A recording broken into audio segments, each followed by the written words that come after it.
4장 1배 올리겠습니다. 반갑습니다.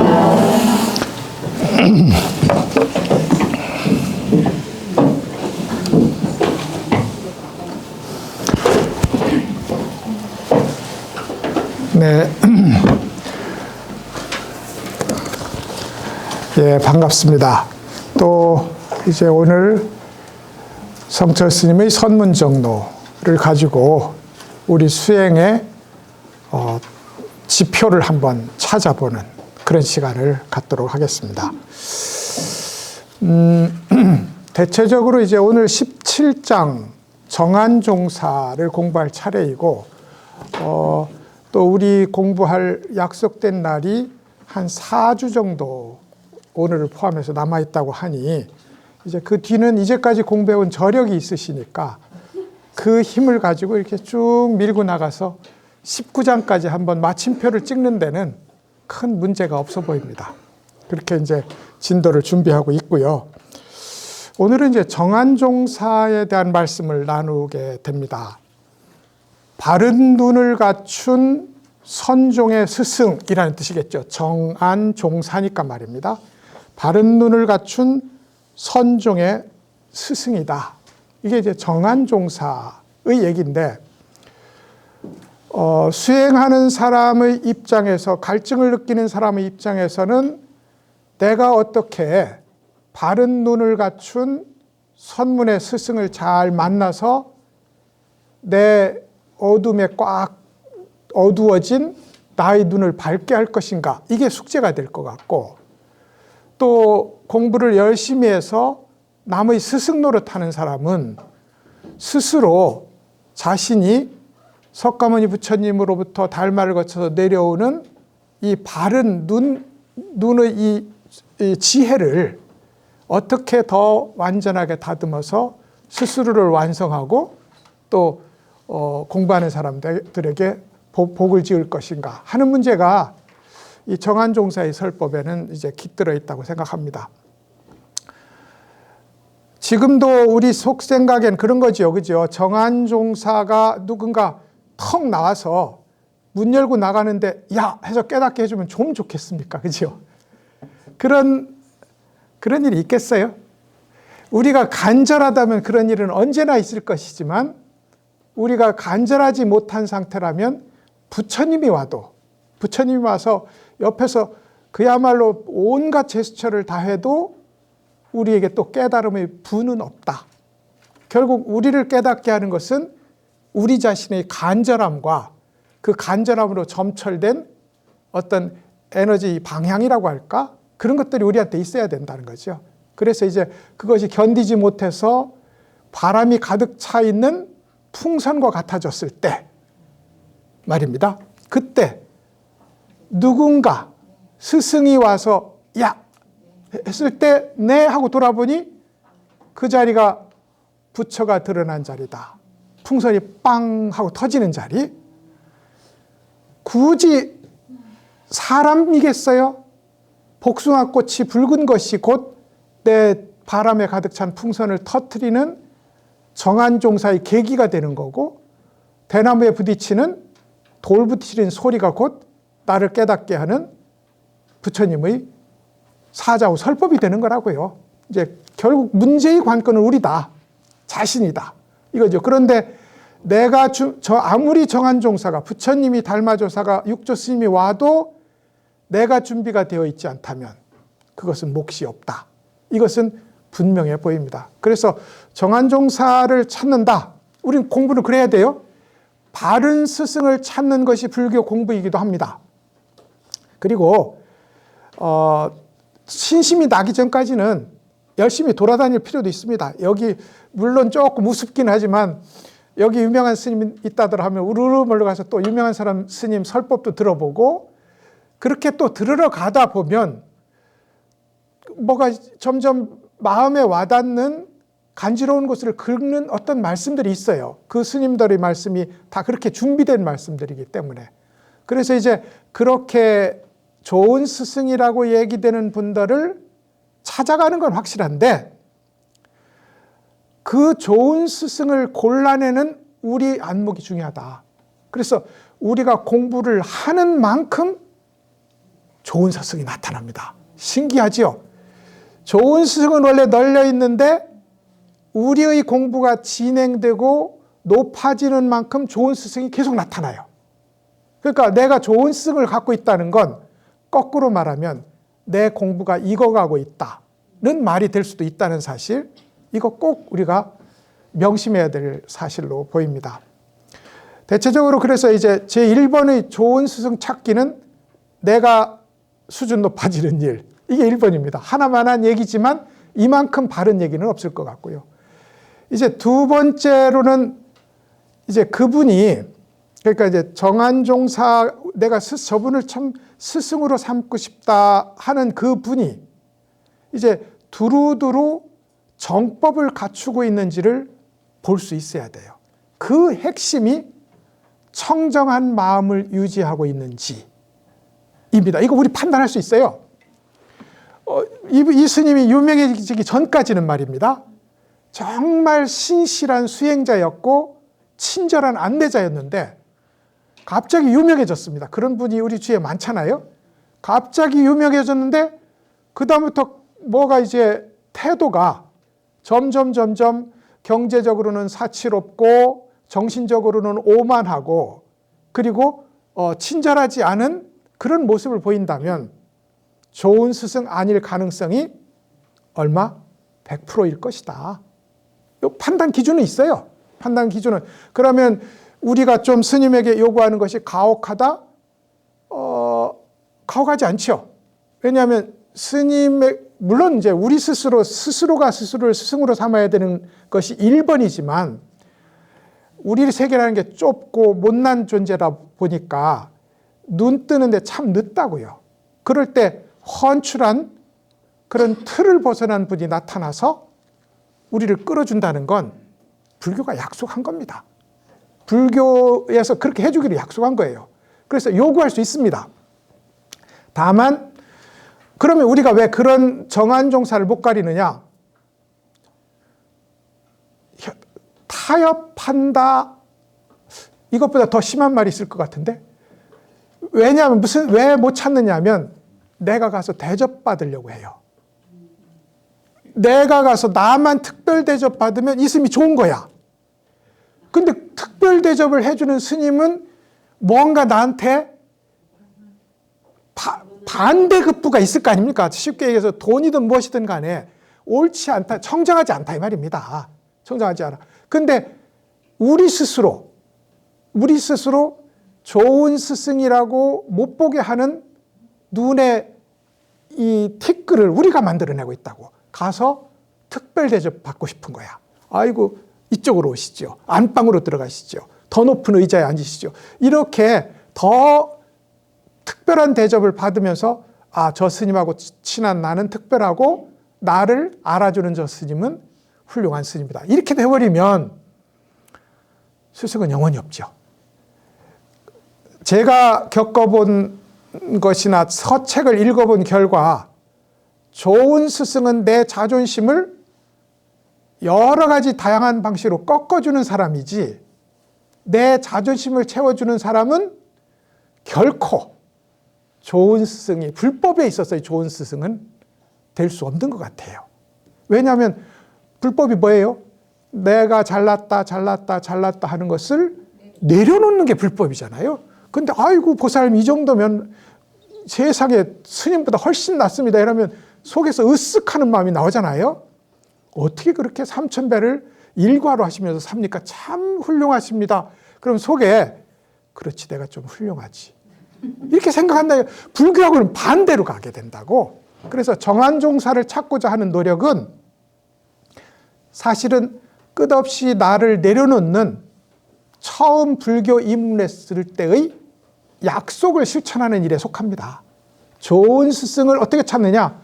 내가 처음 부처님한테 약속한 3기를 잘 지키면 좋은 스승은 나타나게 돼 있는 거죠. 그것이 정한종사를 우리가 찾는 그런 비법 아닌 비법이다. 이렇게 이제 생각해 볼 수 있을 것 같고요. 성철 스님이 이제 이 법문을 결론 짓는 즈음에 정한종사라는 하나의 장을 마련해서 이제 말씀을 하십니다. 몇 가지 목적이 있을 것 같아요.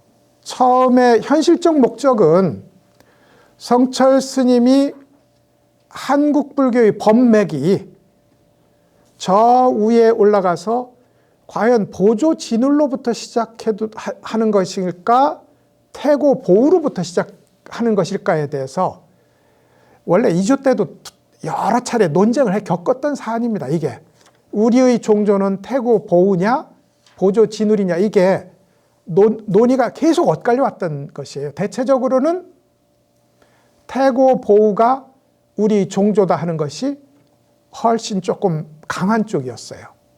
그런데 이제 우리 조계종이 성립하면서 보조 진울로 이게 확정이 되었거든요. 성철스님 반대입니다. 성철스님 태고 보우라야 된다, 이 입장이거든요. 근데 이제 왜 보조 진울을 했을까요? 나는 태고종 때문이라고 생각합니다.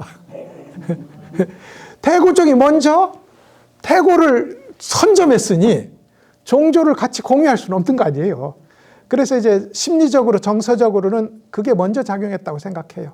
물론 보조 스님이 되어도 우리에겐 영광이고 태고 보우 스님이 되어도 영광이지만 성철 스님은 여러 가지 판단 하에 2조 시대 때 주류를 점유했던 태고 적통설, 태고 종조설을 오늘의 우리 불교가 맞아야 된다고 생각을 합니다. 그리고 이제 그럼 태고 보우는 왜 우리 종조라 해야 되냐?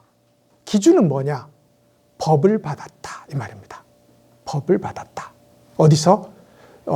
임재종의 제19대 서곡 청공이라는 중국의 정통 계보로부터 법을 적장자로 부여받은 그런 입장이다. 그러므로 태고 보우가 종조가 돼야 된다. 그러면 이제 우리가 조계종은 임재종이다 하는 자기 정체성도 분명해진다는 거죠. 이게 1번입니다. 1번이에요. 우리 종조는 누가 돼야 될까 하는 고민이 정한종사라는 장을 만든 이유의 하나다. 그런데 이제 2번은 퍽 재밌습니다. 생각해 보니 사람과 사람이 내가 이게 불교 역사는 그렇잖아요. 부처님이 가섭에게, 가섭이 아난에게 등불을 전합니다. 그래서 아난 이렇게 쭉 내려오면서 달마에게, 달마가 해가에게, 해가가 내려와서 육조 해능에게, 해능이 또 남학에게 이렇게 등불을 건네준 역사다. 그래서 이걸 등불의 역사라고 불러요. 실제로 그렇게 부릅니다. 등사라고. 등불의 역사라고 부른다고요. 근데 이 등불의 역사가 혹 성철이 생각하시기에 등불의 역사가 혹 계파주의, 예? 종파주의에 흐려진 부분은 없을까 하는 걸 반성적으로 살펴봅니다. 반성으로. 그래서 이제 비록 임재종과 조동종이 이제 중국에 5가 7종이 있었는데 제일 마지막까지 남아있고 지금도 남아있는 게 임재와 조동종이라고요. 조동종은 일본에 강력하게 남아있고 임재종은 우리나라에 전통을 유지하고 남아있다고 이야기를 할 수 있다고요. 그리고 이제 중국에서는 공산주의를 겪으면서 아마도 끊어졌을 것이다. 그건 뭐 거의 뭐 명확관하다고요. 근데 그럼에도 현대까지 살아남았던 두 개의 종파라고요.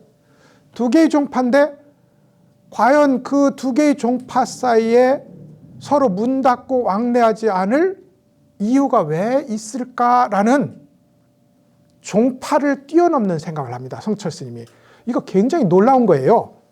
왜냐하면 스스로도 얼마든지 동산 스님이 제자니까 말이죠. 저 위에 서산으로부터 내려오는 법맥에 자기를 떡하니 대서 일종의 권력을 차지할 수 있어. 정신적 권위를 확보할 수 있어. 근데 성철 스님이 지금 그걸 포기하는 거거든요. 지금 이 정한종사라는 이야기를 가져온 문장들을 쭉 보면 자기가 갖고 있는 정통의 계승자 자리를 내려놓는 일만 가져왔어요. 여기서. 마치 양녕대군이, 실제로는 안 했을 겁니다만, 양녕대군이 세종, 충녕대군이 더 뛰어나니 나는 왕위를 안 하겠다고 내려놓은 그런 미담처럼 틀림없이 선종의 만인이 공경에 맞지 않는 계승자인데 자기 종파를 전부 내려놓고 깎고 남의 종파에 훌륭한 사람을 인정하는 문장들만 가져옵니다. 여기서. 신기하죠? 자기 종파 내에 누구 해서 종파주의를 세우지 않고 종파주의에 자유로웠던 사람들의 얘기만 가져와요. 그 얘기는 뭐냐면 한국 불교가 사실 이조가 망하면서 종파주의의 존립 근거도 사라집니다. 무슨 말이냐면 왕이 적장자를 통해서 왕위를 계승하는 시대였어요. 이걸 종법주의 사회라고 부릅니다. 그러니까 적장자를 통해서 계승함으로써 존재의 정당성을 찾던 것이 과거 왕조의 왕실이었고 왕실을 흉내낸 가문이었어요. 가문에도 그래서 족보가 있잖아요. 족보가. 제가 어릴 때만 해도 뭐 지금도 그렇게 나이 먹은 건 아닌데 제가 젊을 때만 해도 인사를 하려면 특히 대구 지역은 더 그랬죠. 인사를 하려면 자기네 족보를 쭉 읽습니다. 누가 누구였고 최근에는 누구고. 그래서 저는 이제 그게 왜 너를 소개하는데 중요할까? 물론 말로는 안 하고 속으로. 너를 소개해라. 왜 네 조상을 소개하니? 그런데 종법사에서는 조상이 곧 나였어요. 조상이 나였어. 선문에도 당연히 선가의 계보를 잇는 이것이 소위 이 선종 자기 종파의 권위를 확보하고 개인적으로 그것을 계승한 나의 권력을 보장해주는 일이었다고요. 근데 이제 오늘 소개할 여기 나오는 스님들은 자기가 속해 있는 가문을 허물거나 이 다른 가문을 높이 평가하는, 그럼으로써 이제 소위 좁은 문호주의에 갇히지 않도록 하는 예를 가져온다. 그것은 성철 스님이 깊이 생각하는 바가 있었다 이거죠. 우리가 종파주의, 예를 들어서 비구 대처의 싸움이 있었습니다만 분명히 대처승이 절에서 주인 노릇하는 것은 불합리하지만 이것을 당파적 싸움으로 해결해서는 안 된다는 건 분명한 거죠. 내 속에 있는 당파가 뭐예요? 이게 양극단을 걷는 편견들이잖아요. 분별이고 집착이고. 근데 양극단을 내려놓은 그게 뭐냐면 중도 정견이라고요. 내 속을 계속 분단하는 두 극단의 운동을 멈추고 내면의 중도 정견을 확보할 때 비구 대처의 싸움도 원만하게 해소되리라. 이게 성철스님의 비구 대처 싸움에 대한 안목이었어요. 그럼 그거 말고도 종파주의는 많거든. 보조 진울 스님은 우리나라 사람이고 다른 사람은 중국 사람이니 우리나라 사람을 더 띄워야 된다. 이것도 사실은 큰 의미에서 보면 종파주의입니다. 성철스님은 그게 아니라 오로지 모든 기준은 법이라야 된다. 사람이 기준이 되면 안 된다. 이것이 정한종사를 설법을 이렇게 베푼 그런 주된 이유라고 할 수 있을 거예요. 이제 이게 아마 집필하신 의도일 거로 보시면 크게 문제가 없을 것 같고요. 그래도 이제 성철 스님은 크게 스스로 임재종의 어느 지점에 스스로를 위치시킵니다. 분명하게 내가 누구의 법을 받았다. 그거는 하지 않았지만 임재종의 이 흐름 속에 자기를 위치시키고, 왜냐하면 그걸로 공부했으니까요. 그리고 이제 임재종의 두 계보가 있어요.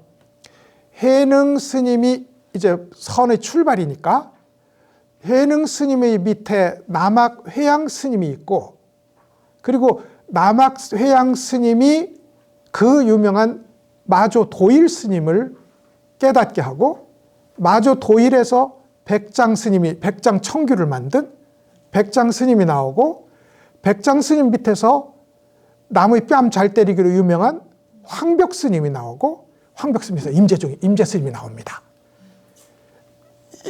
이게 이제 주류 중에 주류거든요.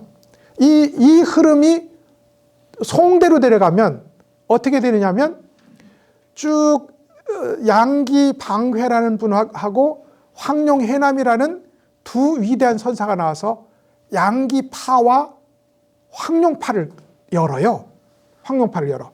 그리고 양기파 밑에 이런 사람들이 나옵니다. 보시죠. 오조 법연, 원호 극근, 대종고. 선의 가장 멋있었던 시기를 하자면 나는 이 두 번이라고 봐요. 하나는 백장, 황벽, 임재. 거의 영화 같은 시기였거든요. 그 다음에 쭉 송대로 내려와서 이건 당대의 거고, 송대로 내려오면 지금 말씀드린 오조 법연, 그리고 원호 극근, 대종고라는 이 그야말로 태산 같은 줄령이 쑥 솟아난다고요. 이것이 임재종의 한맥인 남학계, 그 중에서도 양기파에서 일어나요. 양기파에서. 육조 해능 스님의 밑에는 남학 스님이 법을 받았지만 그 다른 한 맥을 또 다른 스님이 받아요. 그 스님이 청원 행사 스님입니다. 청원 행사 스님. 그리고 이 스님의 밑에서 쭉 석도 희천과 그 기라성 같은 선승들이 나오는데 여기에 운문종, 그리고 조동종, 법안종이라는 세 개 종파가 나옵니다. 그래서 이제 5가 7종이 돼요. 임재종, 그 다음에 제일 먼저 생겼던 위양종이라는 종파가 있어요. 이건 일찍 생겨서 일찍 무너집니다. 멋있는데 무너졌어. 왜 멋있는데 무너졌냐면 너무 잘 짜놨어. 여러분, 너무 판을 잘 짜면 빈틈이 있어야 놀 수 있잖아요. 근데 너무 판을 정밀하게 짜면 못해요, 어떻게. 위양종도 사실은 너무 정밀했던 것 같습니다. 그렇게 정밀하면 그 후대 사람이 비집고 들어가서 어차피 선은 창조인데 창조적으로 판을 깨봐야 되는데 판을 못 깨요. 그래서 아마 그래서였다고 저는 생각합니다만 위양종이 제일 먼저 생겨서 제일 먼저 무너지고 또 이 남학계에서 임재종이 나오고 임재종 밑에서 이 황룡파와 양기파가 나오고 청원계에서 세 개의 파가 나옵니다. 그래서 종으로 하면 5가가 되고 두 개의 파가 있으니까 이거까지 하면 7종이 됩니다. 그래서 그 유명한 국사책에서 세계사책에서 나오는 5가 7종이라는 이제 말이 나오게 된다고요. 그럼 이제 성철스님은 어디에 있느냐 하면 지금 얘기한 남학 스님에서 마조로, 마주에서 백장으로, 백장에서 황벽으로 내려가서 임재를 나고 더 내려가서 법연과 원호 극근과 드디어 이 선종 간화선의 완성자인 누구야? 대해종고를 낳는 이 흐름 속에 자기가 있어요. 이 흐름 속에 있음에도 불구하고 이 흐름의 위대성을 말하는 얘기를 요만큼도 안 합니다. 그래서 이제 그 얘기들을 한번 쭉 오늘 살펴볼 겁니다. 먼저 1번 얘기를 보실까요? 17-1입니다. 17-1인데 말이죠. 읽어도 되겠죠? 너무 기네. 안 읽어도 됩니다. 왜 안 읽어도 되냐면 이 말 속에 가르침의 말씀은 없어요. 그냥 사실적인 얘기입니다. 황벽 스님이 설법을 하다가 이렇게 말합니다. 이 당나라 땅에는 진정한 선사라고 할 사람이 없다. 마조 스님이 그렇게 훌륭하셨고, 자기 할아버지 스님이잖아요. 마조 스님이 그렇게 훌륭하셨고 그 법을 이은 분들이 88명이 나왔다고 하는데 그 88명의 법을 내가 가만히 보니 여러분 이 88명이 이 황벽 스님한테는 다 사숙입니다. 왜냐하면 자기 스승이 백장이고 마조가 그 스승이니까 마조가 할아버지고 마조 제자들은 다 자기 사숙이에요. 자기 사숙들인데 우리 사숙님들 전 중국의 강호에 이름을 떨치는 88명의 우리 사숙님들 중에 제대로 된 도인 없다 이 말입니다. 그러니까 이게 지금 와서 읽으니까 별거 아니죠. 이건 그때 과거 종법사에서 이 정도 말하면 거의 판 깨는 말입니다. 선사는 판 깨는 사람이야. 진짜 선사는.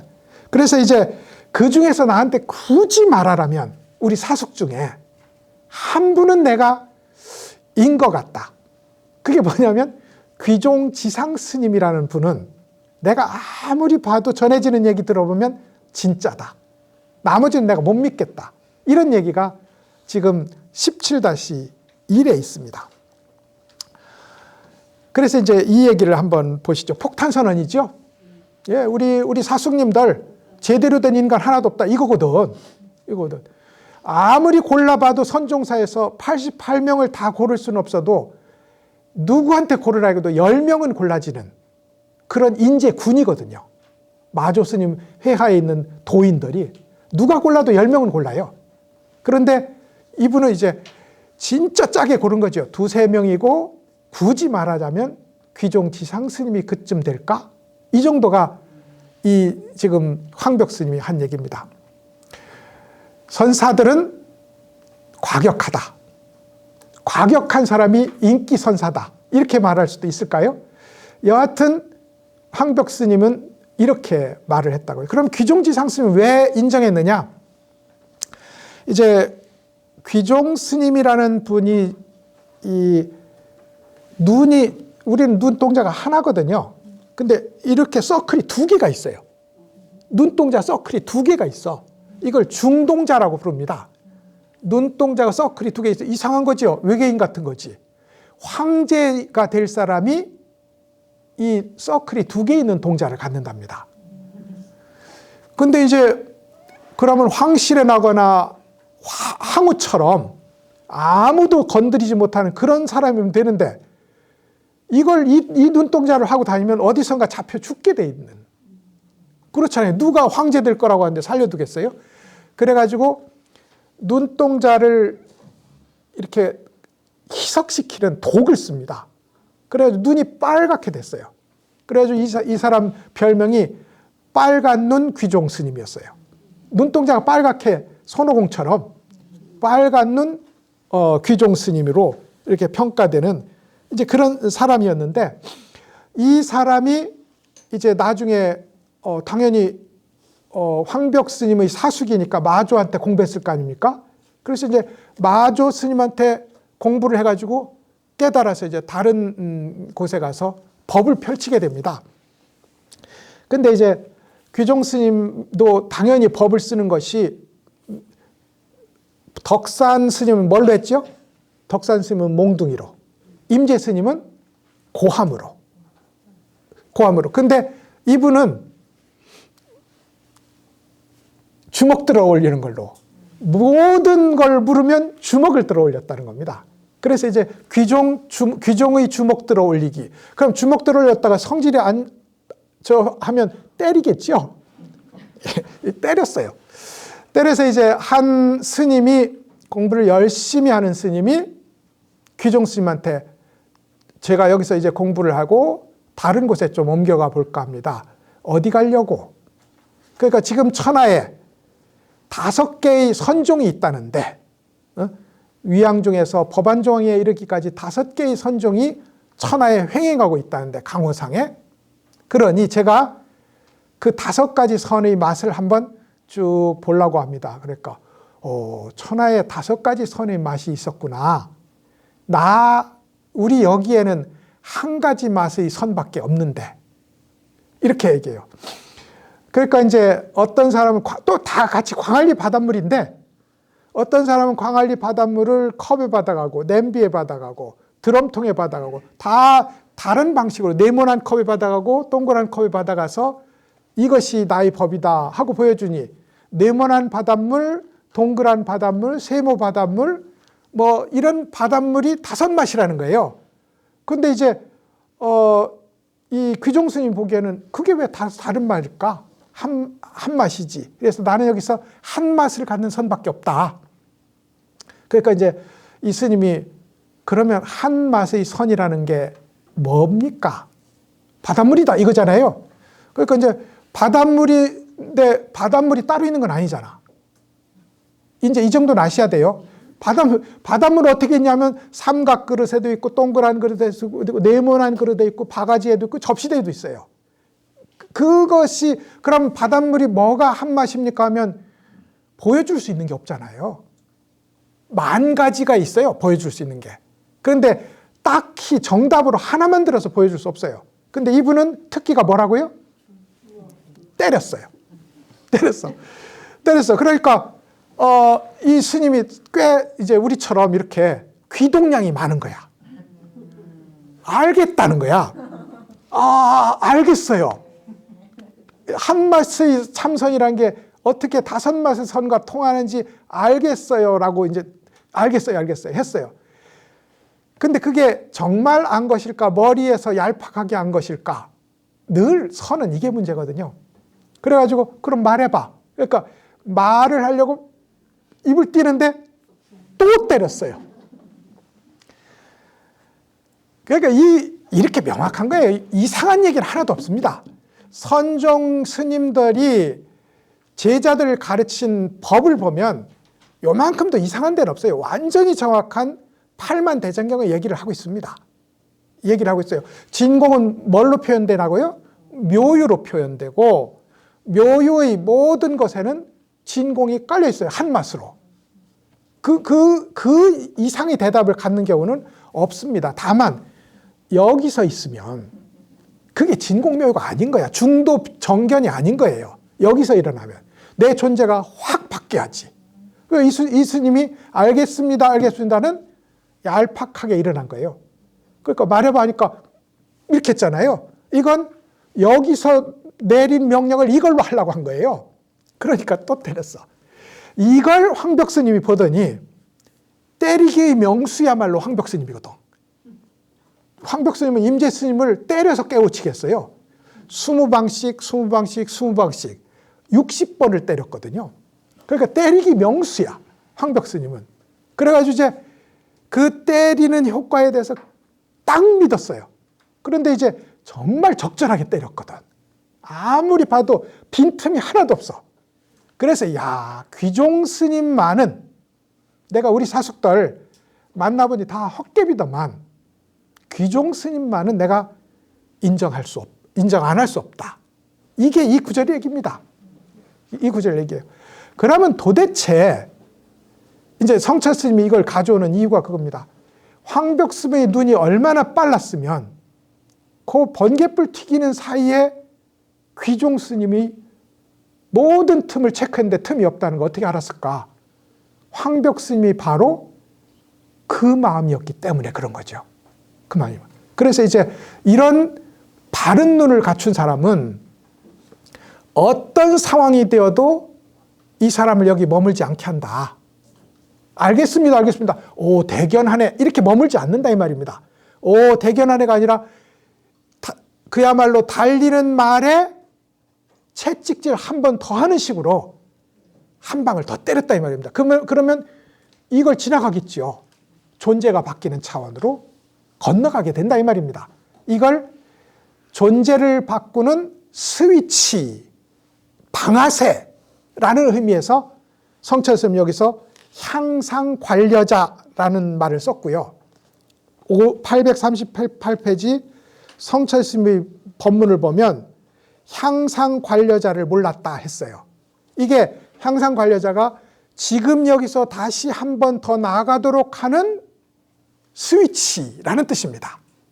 그런데 귀종스님 알았잖아요.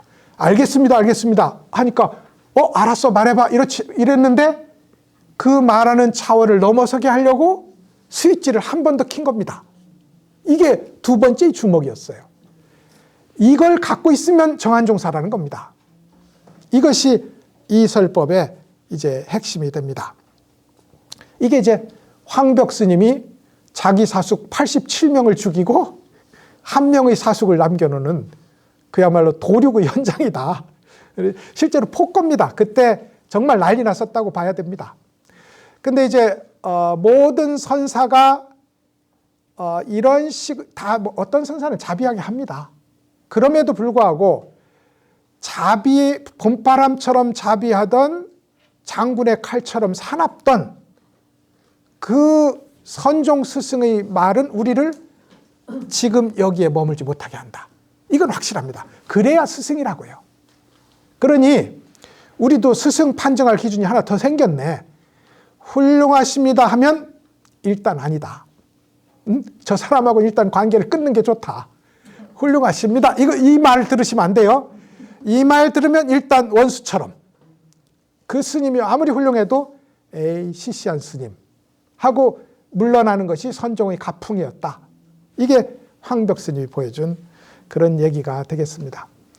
황벽 스님 때 중국 불교에 정말 위대한 재상들이 나와서 불법을 철저하게 밀어주는 일이 있는데 그때 배휴라는 승상이니까 국무총리거든요.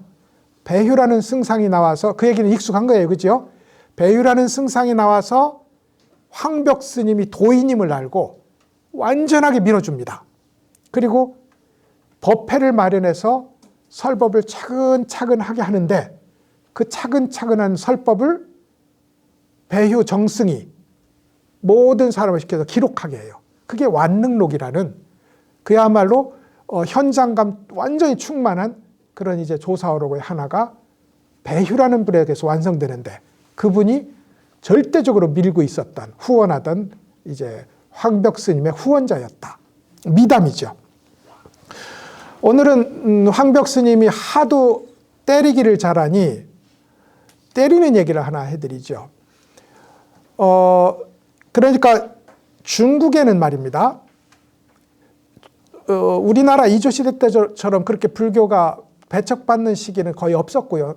삼무일종회라고 해서 4명의 황제가 불교를 탄압하던 시기가 있긴 있었어요. 근데 그게 잠시였습니다. 잠시였고 우리나라처럼 유교제일주의, 중국은 그렇지 않았거든요. 유교도 있고 도교도 있고 불교도 있고 유교하는 사람이 불교도 하고 도교는 당연히 양쪽에서 다 겸하고 이런 문화적 분위기였어요. 그러다 보니 황실에서 중요한 어떤 기대를 거는 사람이 있으면 스님으로 출가를 시킵니다. 그러니까 황태자를. 그래가지고 이제 이 황벽 스님이 도를 닦고 있는데 이제 이후에 이 사람이 선종이라는 왕이 돼요. 근데 선종 황제가 되는 이제 소위 황제 후보가 황벽 스님하고 와서 공부를 같이 하는 거야. 근데 말을 할 때마다 황벽 스님 보니까 깐죽깐죽하고 머리나 잘난 척 하는데 도로서는 형편없어. 그때마다 어떻게 했냐면 때렸어요. 아니, 저 황태자인 줄 알았어요. 그때마다 때렸어요. 나중에 선종 황제가 됩니다. 나 때린 사람 여기 있잖아요. 그래가지고 저 황벽 스님이 천하의 도가 유명하니 시호를 내려주십시오. 호를 내려주세요. 황제가 내려준 시호가 좋거든요. 시호를 내려주세요. 그러니까 알았어. 시호를 내려주지. 그래서 거칠 추자 행동할 행자를 써서 추행사문이라고 내려줘요. 그게 뭐냐면 깡패 스님입니다. 그러니까 이제 배휴가 생각하니까 야 이거는 두 가지로 나빠. 하나는 저 천하의 선지식인 황벽 스님을 모욕해서 나빠. 다른 하나는 저 뛰어난 인물을 황실이 몰라주면 황실의 명예에 손상이 돼. 그래가지고 이제 황제를 가서 국무총리니까 뭐 천하의 황제 아래 이사 최고잖아요. 그래 황제 폐하 그러시면 안 됩니다. 저 스님이 자비심이 충만했는데 실제로는 주먹질이 충만하셨죠. 근데 자비심이 충만해서 그때 그 주먹질로 황제 폐하의 과거와 현재와 미래의 업을 단박에 끊어주는 그런 법력을 쓰신 겁니다. 하고 이제 회유를 합니다. 그래서 과거, 현재, 미래를 이제 과거, 현재, 미래를 표시하는 말이 과거제, 미래제, 제자를 쓰거든요. 그 제자를 끊었다 해서 이제 단제선사라는 이름을 이제 시호로 매깁니다. 그래서 단제 황벽선사라고도 불러요. 근데 여하튼 그런 이제 에피소드가 있는 분이고, 이분 역시 참 스님들은 좀처럼 일반 사람은 스님하기 어렵다는 게 어머니가 적극적으로 동의해서 출가를 했단 말입니다. 그래가지고 도인이 되었어요. 어머니가 들어보니 1000명의 회중이 있다고 하고 2000명의 회중이 있다고 하고 나라의 재상이 이 스님을 부처님으로 모신다고 하니 내가 세상을 뜨기 전에 한번 우리 아들 영광스러운 모습을 보고 가겠다 하고 찾아옵니다. 찾아오는데 우리 어머니인데 황벽스님이 그렇게 말해요. 어떤 누구도 물 한 방울, 쌀 한 톨, 밥 한 숟가락 내주어서는 큰일 날 줄 알아라. 그래가지고 쌀 한 톨, 물 한 방울 안 주고 절에서 내쫓습니다. 그래서 이제 지금이야 어디 가서 에이 칼국수집 가서 칼국수 먹을 수 있지만 그때야 그랬겠어요? 벌써 절하고 거기하고 인가가 아무것도 없는데 원래 여기 황벽산이 그랬거든요. 그래가지고 나루터까지 겨우 가서 배를 타려고 하다가 굶어 죽었어요. 굶어 죽었어. 그럼 우리 세속의 가치관으로 보면 얼마나 잔인한 겁니까? 근데 그날 밤 꿈에 어머니가 나와서 만약에 내가 그날 이분이 우리 어머니입니다 하고 나를 스님의 영광스러움을 더해서 나에게 금치를 해줬다면 나는 내 마음에 얼마나 세상 사람이 존경하는 내 아들 황벽이라는 말로 결론은 동일한 겁니다. 내가 얼마나 나 했을까. 그런데 아들에게까지 완전히 내쫓긴 아무것도 없는 나, 들고 갈 것이 없는 나가 되니 윤회의 고리를 끊었습니다. 그리고는 드디어 천상의 삶을 받게 되었습니다. 고맙습니다 하고 이야기를 했다는 거예요. 이게 참 스님들의 얘기입니다. 어떻게 흉내내겠어요. 그래서 우리는 최소한 우리가 가진 거, 1번으로 가진 거에 대해서 우선 내려놓자. 이것이 황벽스님의 법문을 듣는 우리의 입장이 될 거 아닐까 싶습니다. 그래서 이제 황벽스님의 이 얘기는 이렇게 제가 이걸 3번 실제로 책을 쓸 땐 뭐 10번도 보고 20번도 봤잖아요. 또 여러 도반님들하고 이 황벽스님 얘기를 다시 음미하다 보니까 그런 게 보인 거예요. 성철 스님이 어떤 것도 자기의 근거로 삼지 않으려고 했고 스스로. 마찬가지로 성철 스님이 그 그림자 아래로 와서 공부하는 사람은 어떤 것도 의지하는 것이 없게 만들려고 했다. 그러니 과거로 돌아가서도 눈에 보이는 게 그런 거야. 황벽스님처럼 자기를 잘나게 치장할 것은 그게 무엇이든 다 버렸던 사람들. 위로는 조상자랑, 아래로는 자손자랑인데 위로 조상자랑 사숙들을 다 끊어버렸다고. 심지어 백장스님 자기 스승인데 우리 스승님은 괜찮지만 이 말도 안 했어요. 가끔 보면 스승을 무시했던 것 같기도 해. 왜냐하면 스승을 수시로 때렸거든요.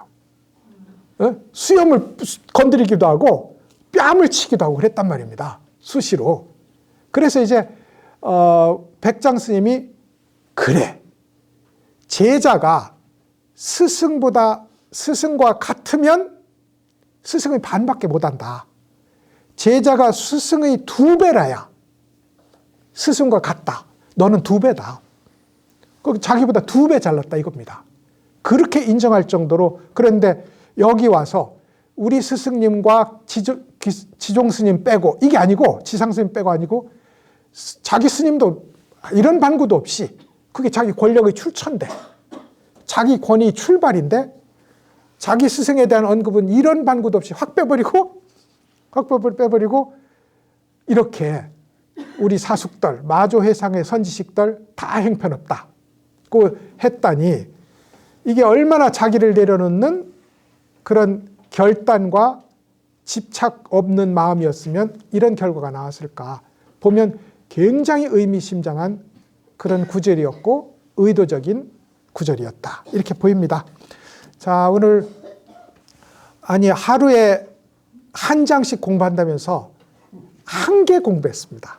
자, 잠깐 쉬고요. 그 다음 시간에 다시 공부를 하도록 하겠습니다.